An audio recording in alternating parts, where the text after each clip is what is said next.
Kuya Deej, na-stuck ako at na-blanko sa isang question during an interview. Ano ang pwede kong gawin sa mga ganitong sitwasyon kapag hindi ko alam agad ang isasagot? Alamin natin yan sa very short video na to. At bibigyan ko kayo ng example interview sa last part ng video na to. Kung hindi ka pa nakakapanood ng mga beauty pageant or Miss Universe, hindi naman ako fan, pero ito ay isang magandang example kung paano sumagot during an interview. Pwede mo rin gawin during an interview para makapag-isip ka ay una, i-acknowledge mo yung question ng iyong recruiter. Huwag naman tuwing may question siya, pero sa mga pagkakataon lang na hindi mo alam agad ang isasagot. Pwede mong sabihin na, that's a very good question.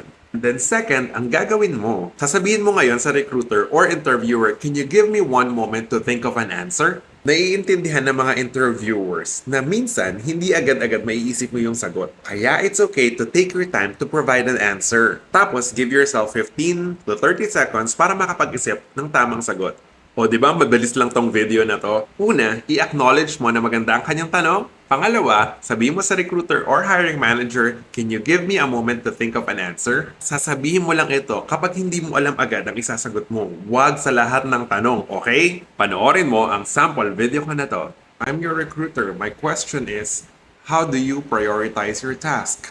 That is a very good question. Can you give me a moment to think of an answer? Sure, take your time. Ang bonus tip natin, pangatlo, bago ka sumagot, pwede mong ulitin ang kanyang question para makabay ka pa ng time para isipin ang iyong isasagot. So how do I prioritize my tasks? At the start of the day, what I usually do first is I write down all the tasks that I need to accomplish for the day.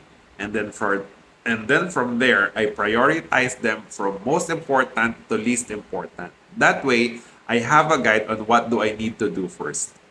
That is a very good answer. Tandaan mo, hindi nagmamadali ang hiring manager makasagot ka sa tanong. Ang hinahanap niya, yung laman or konteksto ng iyong sagot. So always take your time kapag medyo natataranta ka or hindi mo alam ang dapat mong isagot agad.